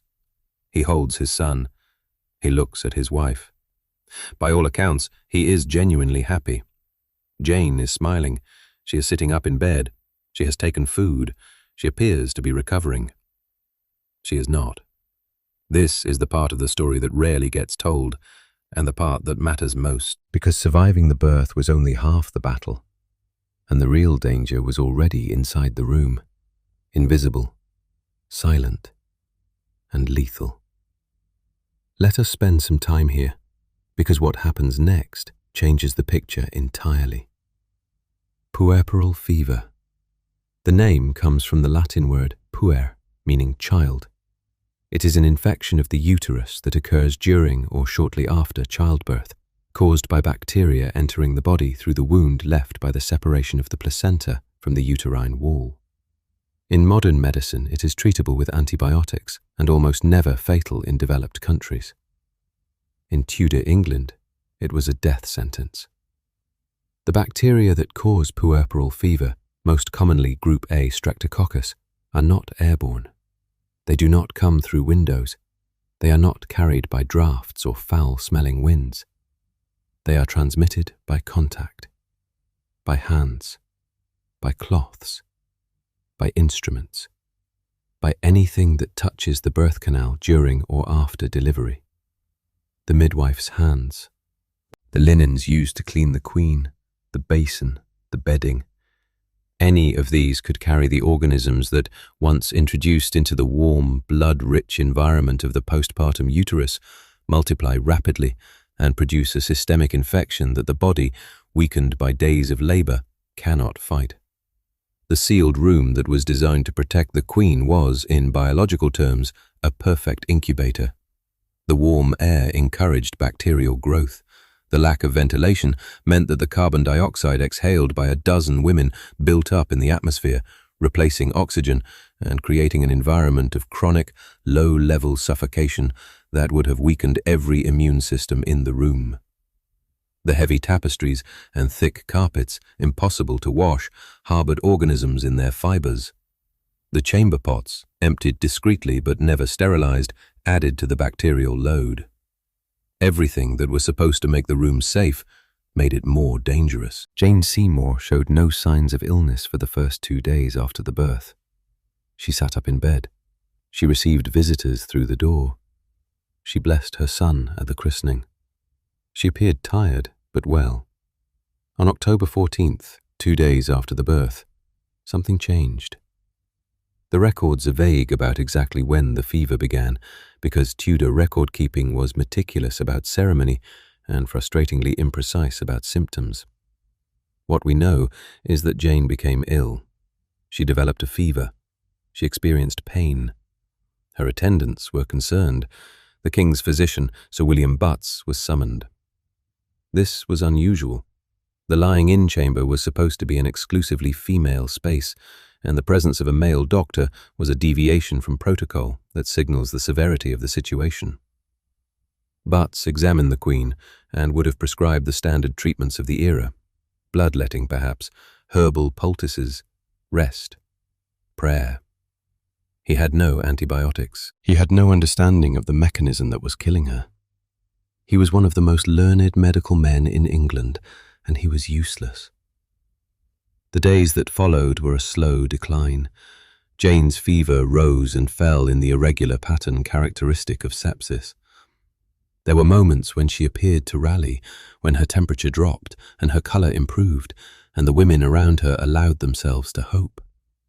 These were followed by relapses, by the return of the fever and the deepening of the pain, and each relapse took more from her than the last. On October 16th, 4 days after the birth, the Queen was well enough to sit up and receive a letter from the Privy Council congratulating her on the prince. She dictated a response, signing it as Queen.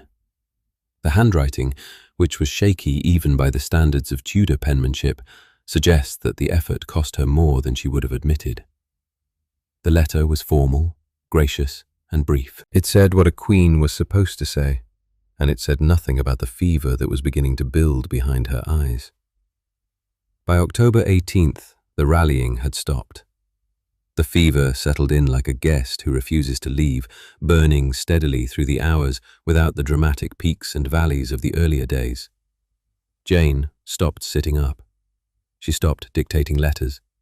She lay in the great bed now, not the pallet, because the women had moved her there when it became clear that recovery, not rest, was now the urgent need. The sheets were changed frequently because they soaked through with sweat.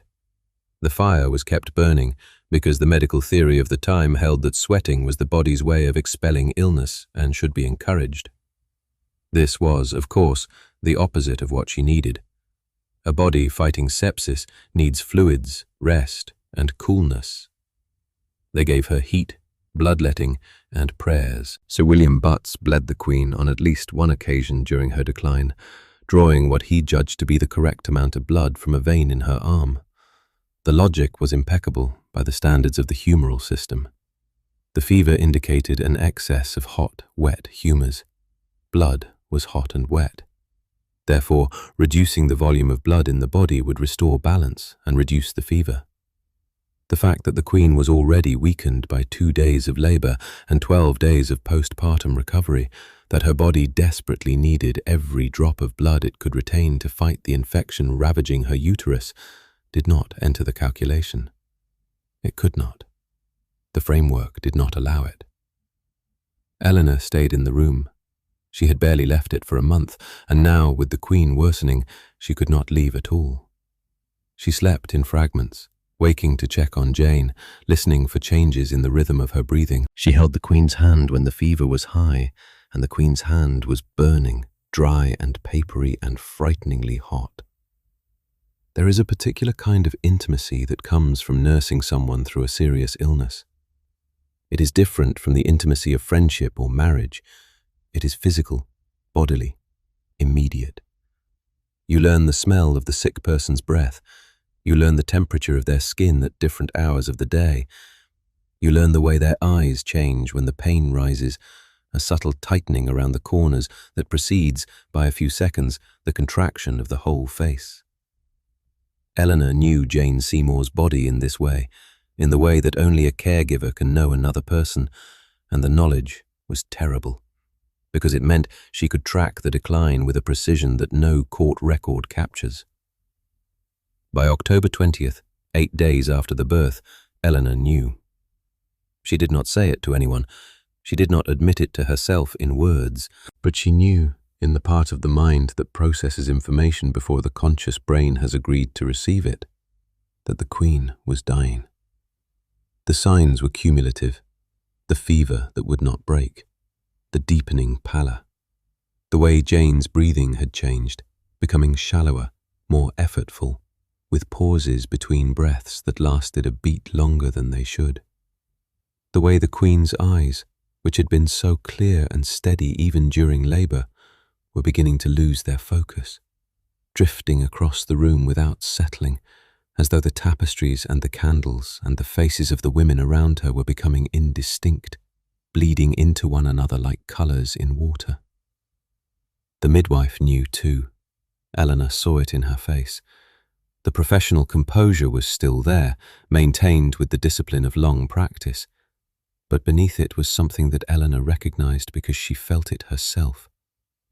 Helplessness. The particular helplessness of someone who knows what they are looking at and has no tool, no remedy, no prayer that can change it.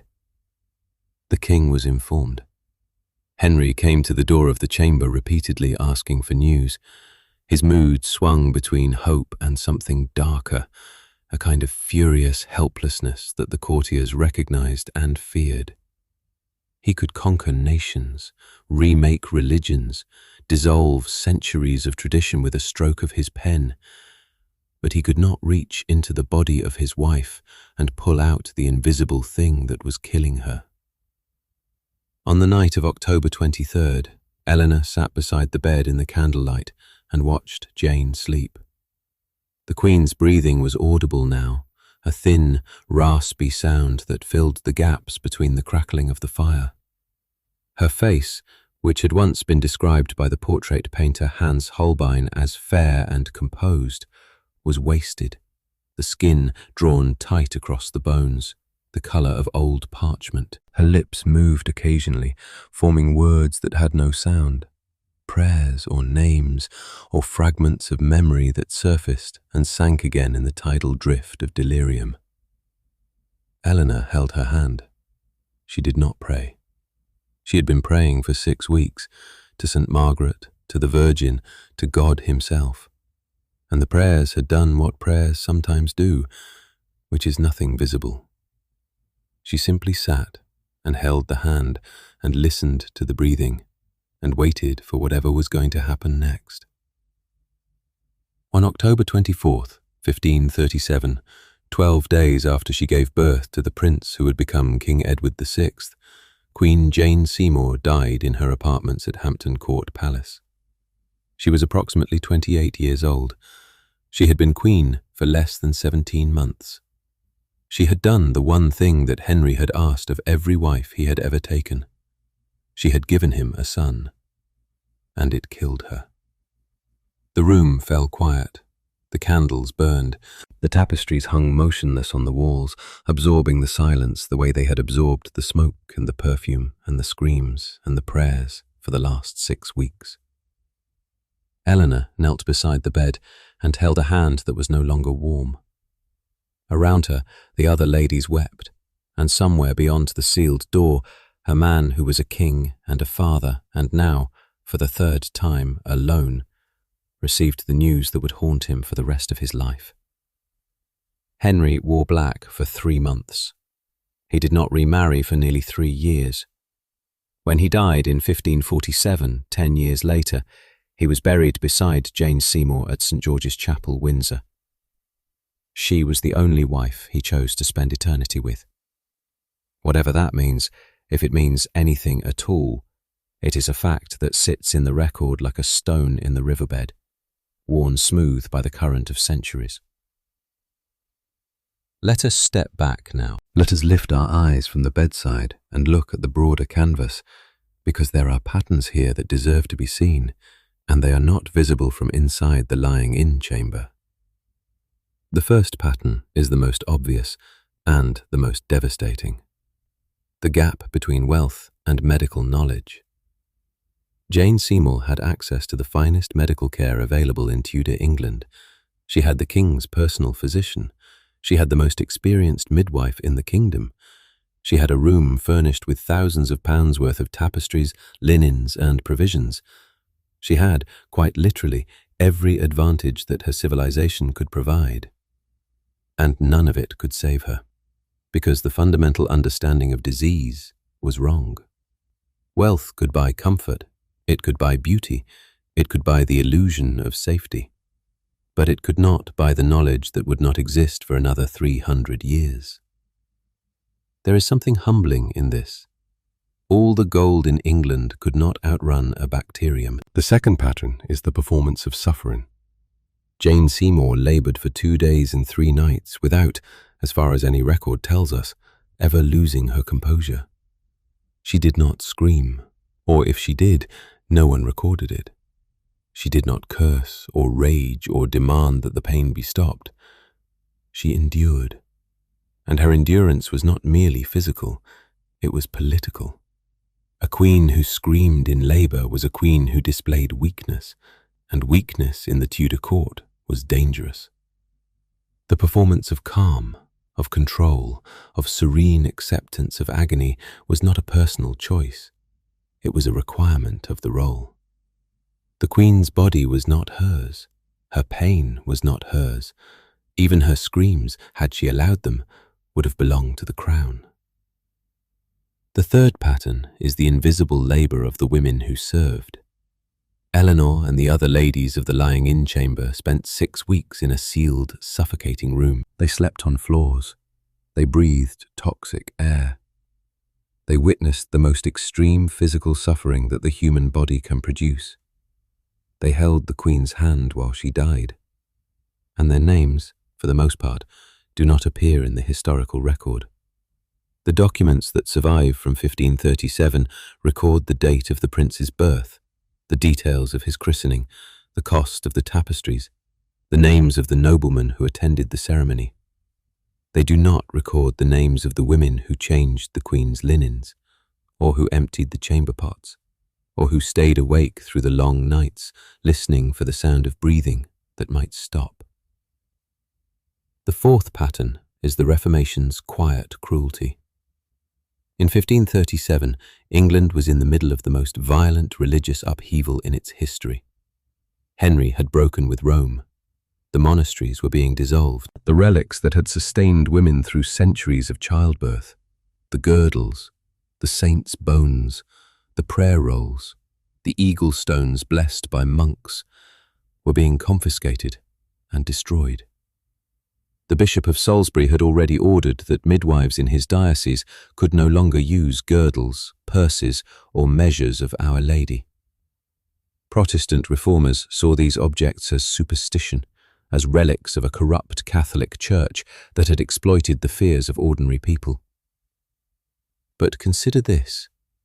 For a woman in labour in 1537, those relics were not theology. They were medicine. They were the only tools available to address the terror of a process that killed 1 in 40 women. To take them away, to strip the birthing chamber of saints and girdles and blessed objects, was to leave women with nothing between them and their fear except the word of God and the hands of a midwife. The Reformation may have been necessary, it may have been just, but in the lying-in chamber, in the small hours of the morning when the pain was at its worst and the candles were guttering and the outcome was uncertain, it meant that women lost the one comfort that had been freely available to their mothers and grandmothers. The fifth pattern is the simplest and perhaps the most important. The human body does not care about politics. Jane Seymour's pregnancy was a matter of state, a dynastic emergency, a national event. Bonfires were lit, ambassadors were notified, prayers were said in every church in England. But the bacteria that entered her body through the hands of her attendants did not know that she was a queen. They did not know that her son was the heir to England. They did not know that the king had broken with Rome to produce this child. They multiplied in the warm darkness of her womb with the same blind efficiency that they would have brought to the body of a farmer's wife in a cottage in Devon. Disease is democratic. It does not read the ordinances of Margaret Beaufort. It does not respect the cloth of estate. It does not stop at the sealed door of the lying-in chamber. It just enters, and it does what it does. And the tapestries on the walls absorb the silence that follows. Let us return now to Eleanor, because the story is not quite finished, and the ending matters. It is late October. The Queen is dead, the Prince is alive, the court is in mourning.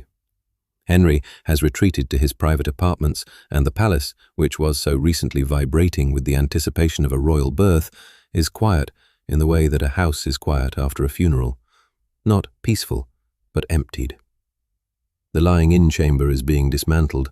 The tapestries are taken down, carefully, by teams of women who fold them with the reverence due to objects that cost more than most people will earn in a lifetime. The carpets are rolled. The pallet bed is stripped. The altar is removed. The candles are extinguished. And for the first time in 6 weeks, the windows are opened.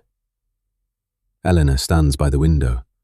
The air that comes in is cold and sharp and tastes of October, of wet leaves and river water and the distant smoke of London's chimneys.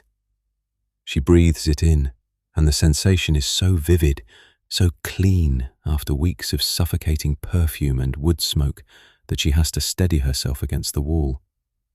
Her lungs fill, her head clears. The world outside is still there. It has been there the entire time, turning and changing and carrying on while she was sealed inside a room with a dying queen. And the ordinariness of it, the sheer indifferent continuity of autumn in England, is both comforting and terrible. From the window she can see the deer park.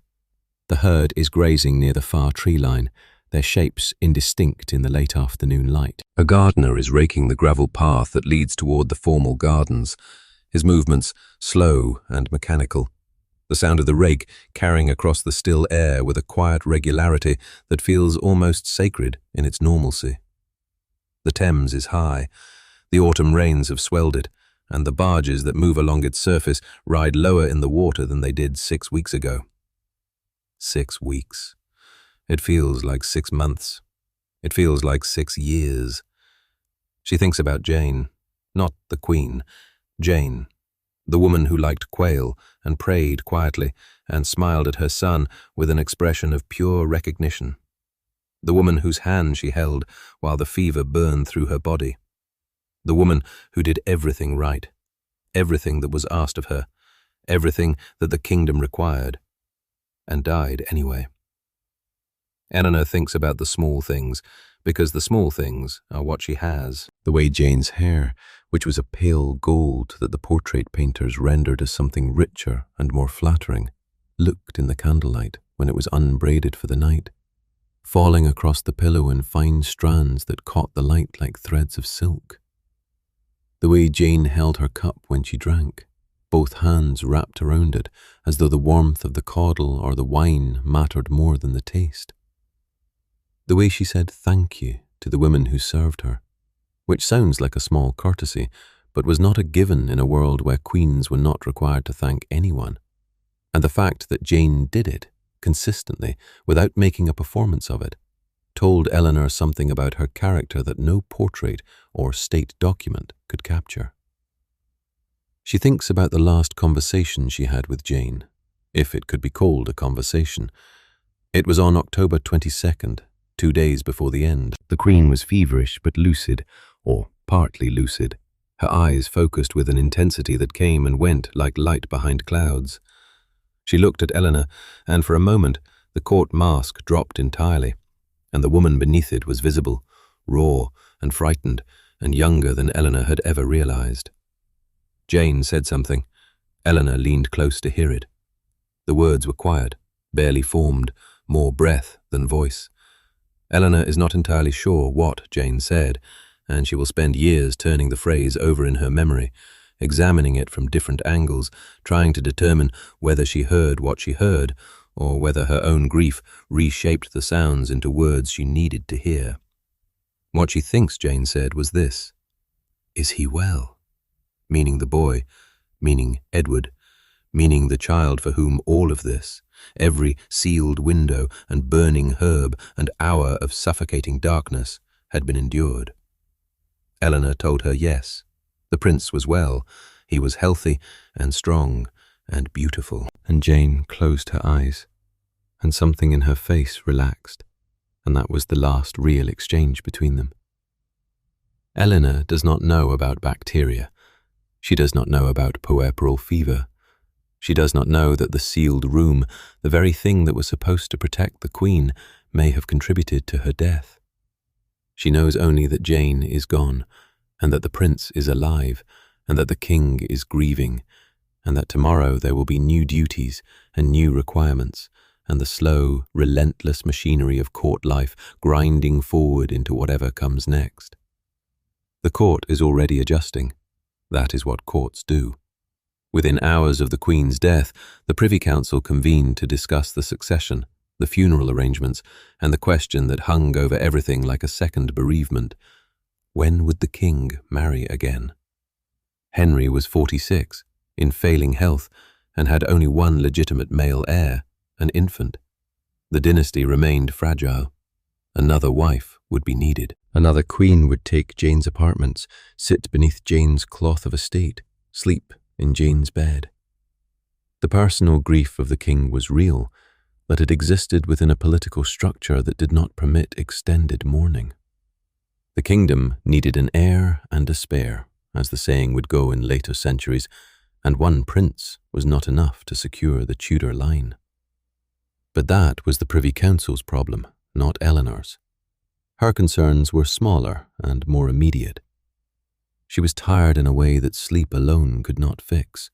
The accumulated exhaustion of 6 weeks of disrupted rest, polluted air, and the chronic, low-level stress of living inside a situation where the worst possible outcome was always only a heartbeat away. Her body ached. Her eyes, accustomed to candlelight, flinched in the daylight that flooded through the open window. Her hands smelled of rose water and sickness, and she washed them in the basin by the window, scrubbing until the skin was pink, though the smell lingered in her imagination, if not on her fingers. She packs her things, the clean shift, the second pair of stockings, the comb, the book of hours that belonged to her mother. She holds the book for a moment, feeling its weight, feeling the leather of the cover worn smooth by 2 generations of hands. She opens it to the psalm she has been reading every night for 6 weeks, the one she has read so many times that the words have become less language and more texture, less meaning and more rhythm. She reads it one more time, then she closes the book. She wraps it in cloth. She places it in her bag. The palace is quiet. The corridors are cold. The great hall, where the king paraded his newborn son above his head, while the courtiers arranged themselves by rank and the trumpets blasted against the tiled floor, is empty now. The kitchens are still working because the kitchens are always working, 200 cooks feeding whatever remains of the household. But the meals are simpler, and the laughter is gone. In the chapel royal, where Jane knelt 6 weeks ago to receive the sacrament before entering her confinement, the priests are preparing for the funeral. It will be a queen's funeral, the only one Henry will grant to any of his 6 wives. The arrangements are being handled with the same meticulous attention to protocol that governed the lying in, because the Tudors understood, perhaps better than any dynasty before or since, that ceremony was not decoration. It was structure. It was the visible architecture of power, and it must be maintained even when, especially when, the human beings inside it were breaking. Jane's body will be embalmed. It will lie in state at Hampton Court for 2 weeks. It will then be carried in a torchlit procession to Windsor, where it will be interred at St. George's Chapel. The procession will stretch for miles. The hearse will be draped in black velvet, surrounded by mourners carrying tapers, the flames flickering in the November wind. Princess Mary, Jane's stepdaughter, who had been close to the Queen, and who may have been the person most deeply grieved by her death, will serve as chief mourner. The infant Edward will not attend. He will remain in his nursery, fed by his wet nurse, wrapped in his fine linen, utterly unaware that the woman who brought him into the world has left it. Prince Edward has been taken to his nursery, where he will be raised among women, as was the custom. He will be bathed in milk and sweet butter and barley water. He will be wrapped in the finest linen in England. He will be fed by a wet nurse, carefully chosen for her health and her temperament. He will grow up healthy and robust, which is more than anyone dared hope for during those 2 terrible days in October. Visitors to his nursery in the years that follow will note that he is well-fed, handsome, and remarkably tall for his age. He will recall, later in life, that he was raised among the women, and he will write about it in his journal with a matter-of-factness that suggests the memory is warm. His half-sister Mary will visit often. She will bring him gifts, including a tiny coat of crimson satin embroidered with gold and pearls and with sleeves of tinsel. He will assure her, in a letter written in his careful schoolboy hand, that despite his infrequent correspondence, he loves her most. He will become king at the age of 9 when his father dies in 1547. He will reign for 6 years. He will die at 15, probably of tuberculosis, and the dynasty that was built on the body of his mother will pass to his half-sisters, first Mary, then Elizabeth, neither of whom will have children of their own. The Tudor line will end with Elizabeth in 1603, 66 years after the night when a boy was born in a sealed room at Hampton Court, and a woman began to die. But Eleanor does not know any of this. She knows only tonight. She knows the cold air from the open window and the weight of the book in her hands and the quiet of a palace in mourning. She knows that she is tired. She knows that her husband is waiting for her somewhere outside these walls, in a world that has continued turning while she has been inside. She thinks of Thomas. She thinks of the letter he sent, with its modest wax seal and its careful, formal tenderness. She thinks of the house in Wiltshire, with its stone walls and its chalk hill view, and its kitchen that smells of bread and ash and nothing at all like perfumed smoke. She thinks about going home. And she thinks, though she does not dwell on it, about what her own body will do in the months and years to come. She is a married woman of 24. Children are expected. Children are, in the language of the era, a wife's duty and a family's necessity. And when her time comes, she will face the same darkness.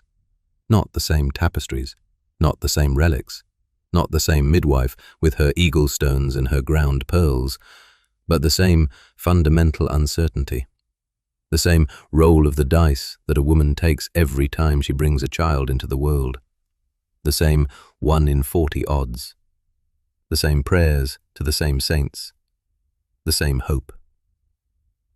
She is 24 years old. She has just witnessed the most important birth in England and the most important death.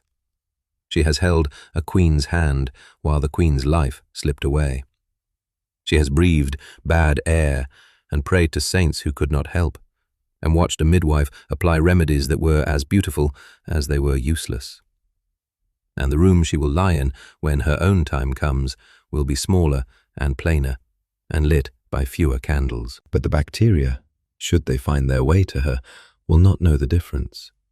They do not read tapestries. They do not bow to queens. They do not distinguish between the body of a woman who wears a crown and the body of a woman who carries a book of hours wrapped in cloth in a leather bag. Eleanor walks through the quiet corridors of Hampton Court Palace. Her footsteps echo on the stone floor. The autumn light falls through the windows in long, dusty columns, and the air is cold and clean and blessedly thin. She passes the great watching chamber, where the tables have been cleared and the benches pushed back against the walls. She passes the kitchens, where the smell of roasting meat mingles with wood smoke and the faint, sour odour of ale. She passes the gatehouse, where the astronomical clock continues its slow revolution, tracking the movements of the sun and the moon and the tides of the Thames, with the same mechanical indifference with which it tracked them during the labour and the birth and the fever and the death. The world goes on. That is the thing about worlds. They go on. The barge on the river carries its cargo. The gardener rakes his path. The cook feeds the fire. The clock turns its golden hands, and somewhere in a nursery, a boy who will be king lies sleeping in a cradle made for a prince, wrapped in linen that cost more than a year of a farmer's labour, attended by women who have been vetted and selected and approved by a privy council that is already thinking, with the ruthless practicality that the Tudor court requires, about what happens next. The house is quiet now. The fire has burned down to its last coals. The October wind moves through the corridor, carrying the smell of rain. Tomorrow begins before it is quite finished today. But that is tomorrow's story. For now, sleep.